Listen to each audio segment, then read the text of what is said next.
February of 1959, deep in the frozen silence of Russia's Ural Mountains, 9 young hikers began a journey they believed would test their strength, but little did they know that it would end their lives. They were experienced, disciplined, and prepared for the brutal cold. Then, without warning, they vanished. Weeks later, search teams followed their trail into the snow and uncovered a scene that defied logic. A campsite abandoned in haste, a tent torn open from the inside, footprints leading into the wilderness, all fading into nothing. And then the bodies began to appear, scattered across the mountainside, bearing injuries no storm, animal, or human could easily explain. What happened in that remote pass was not an accident. Decades later, the Dyatlov Pass incident remains one of the darkest and most disturbing mysteries ever recorded. Stay tuned as we uncover the conspiracies behind the 9 hikers whose lives turned into a real-life horror story in the Dyatlov Pass incident.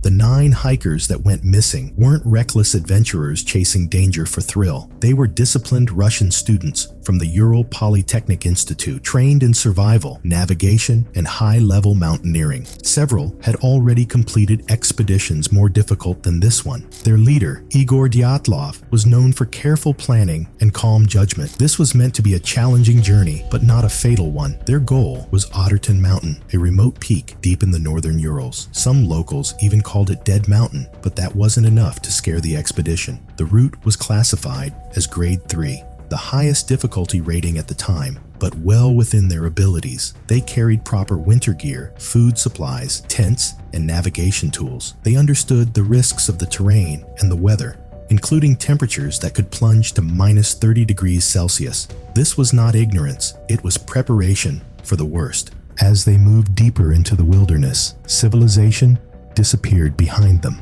There were no roads and no help if something went wrong. Only endless snow, violent winds, and a landscape that offered no mercy. Yet even under those conditions, nothing suggested disaster was inevitable. That is what makes what happened next so disturbing. These were people trained to survive the cold, trained to make rational decisions under pressure. And yet, whatever they encountered in that frozen pass pushed them beyond logic, beyond instinct, and beyond survival itself. And wait till you hear about what the rescue team found next. When search teams finally reached the last known location of the hikers, what they found raised more questions than answers.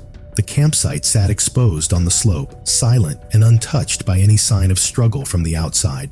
At first glance, it looked abandoned. Then they noticed the tent. The fabric was ripped open, but not from the outside. The cuts ran from within, as if whoever was inside had clawed their way out in a hurry. Inside the tent, everything the hikers would have needed to survive was still there. Boots neatly arranged, heavy coats folded, food supplies were untouched, as if they were just going to eat the food they had laid down. Nothing suggested a planned departure. Following the trail away from the camp made the scene even more unsettling. Footprints led downhill toward the forest. Some were made by people wearing socks, others by bare feet pressed directly into the snow. The prints showed no sign of panic or running, yet they led straight into the freezing darkness. Why would experienced hikers abandon shelter in minus 30-degree temperatures without proper clothing? Why leave behind boots and gear that meant the difference between life and death? Whatever forced them out did so quickly and decisively. There were no signs of an avalanche, no evidence of another group, no indication of an animal attack, just a torn tent, fading footprints, and the overwhelming sense that something had driven them into the wilderness against every survival instinct they possessed. But the story doesn't end here. It only gets far more haunting when the rescue team discovered the bodies of the hikers. As the search continued, the mystery only deepened. The first bodies were found not far from the campsite, lying near the edge of the forest as if they had tried to return but never made it.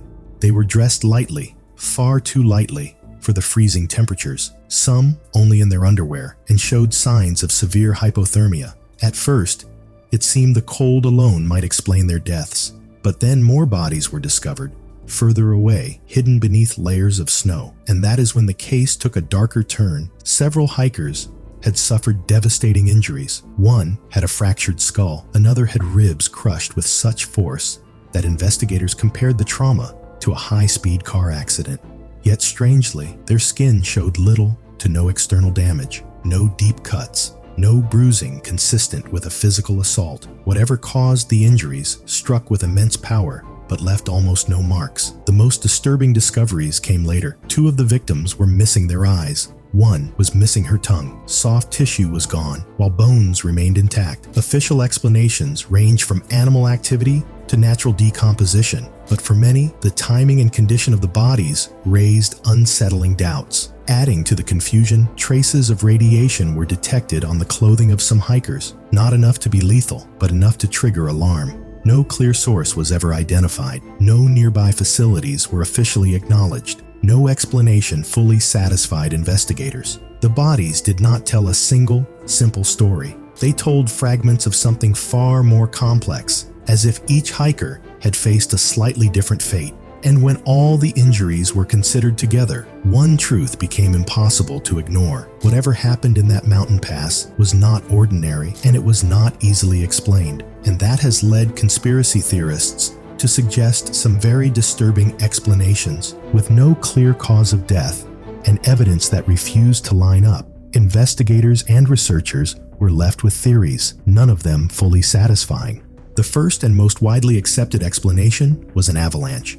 Supporters argue that the hikers may have heard the rumble of shifting snow and cut their way out of the tent in fear of being buried alive. But critics point out the problems. The slope showed no signs of a major avalanche. The tent was not crushed, and the footprints remained visible for days. An avalanche might explain panic, but it does not explain the injuries or the radiation. Another theory points towards secret military tests. At the time, the Soviet Union was conducting classified weapons experiments in the region. Some witnesses reported strange lights in the sky that night. Proponents believe experimental parachute mines or shockwave weapons could explain the internal injuries without external wounds and the traces of radiation. Yet no official records confirm such tests in the area, and the military denied involvement. More controversial explanations move into the unknown. UFO sightings were reported nearby, and some believe the hikers encountered something not of this world. Others suggest paranormal forces or an unknown natural phenomenon. One scientific theory proposes infrasound, low-frequency sound waves created by strong winds around the mountains, capable of inducing panic, nausea, and hallucinations. This could explain why trained hikers fled their tent without rational thought. Each theory answers part of the puzzle. None explains everything. The torn tent, the calm footprints, the severe injuries, the missing organs, and the radiation refuse to fit into a single narrative. And that is why the Dyatlov Pass incident remains unresolved, suspended between science and speculation, refusing to settle into any one explanation. As the official explanations failed to satisfy, even more conspiracies began to take root, fed by silence and secrecy. The Soviet government classified key files related to the Dyatlov Pass incident for decades, limiting access even to investigators. Reports were sealed, witness statements were restricted, and entire sections of the case disappeared behind government walls. In a country where secrecy was routine, this only deepened suspicion. The location of the incident added fuel to the fire. The northern Ural region was surrounded by restricted military zones, areas used for testing experimental weapons and sensitive technology. Some believe the hikers may have wandered into something they were never meant to see. The sudden shutdown of investigations and the rushed conclusions have led many to believe the truth was deliberately buried to protect state secrets. Others go even further. The unexplained radiation found on some of the hikers' clothing, combined with severe internal injuries and reports of strange lights in the sky, opened the door to theories involving UFOs or extraterrestrial encounters. Supporters argue that no known weapon or natural event can fully explain the damage done to the bodies. Whether rooted in distrust of government or fascination with the unknown, these conspiracies persist because they fill the gaps left by unanswered questions. When evidence is hidden and explanations feel incomplete, speculation thrives. And in the case of Dyatlov Pass, the lack of transparency has ensured that the mystery continues to grow, haunting both skeptics and believers alike. But what is even more bone-chilling is that the Dyatlov Pass incident isn't the first of its kind. Across different continents and centuries, there are other events where groups of people vanished or died under circumstances that defied explanation. In Canada, the Angikuni Lake disappearances tell of an Inuit village found completely abandoned with food left behind and no signs of struggle. To this day, no confirmed explanation has ever been agreed upon. Further back in time, the Roanoke colony vanished from the coast of North America, leaving behind only a single carved word and endless speculation. Hundreds of settlers disappeared without trace, much like the hikers in the Urals, leaving historians to debate what force could erase an entire community. Then there is the Tunguska event of 1908, when a massive explosion flattened forests in Siberia without leaving a crater. Witnesses described blinding light and overwhelming force, yet no physical object was ever recovered. Together, these cases hint at a disturbing pattern, moments in history where humans crossed paths with something unknown, powerful, and still beyond our understanding. So what do you think of this case? Was there some paranormal activity at play? Comment your thoughts below and let others know how well you know your history, and subscribe for more content like this.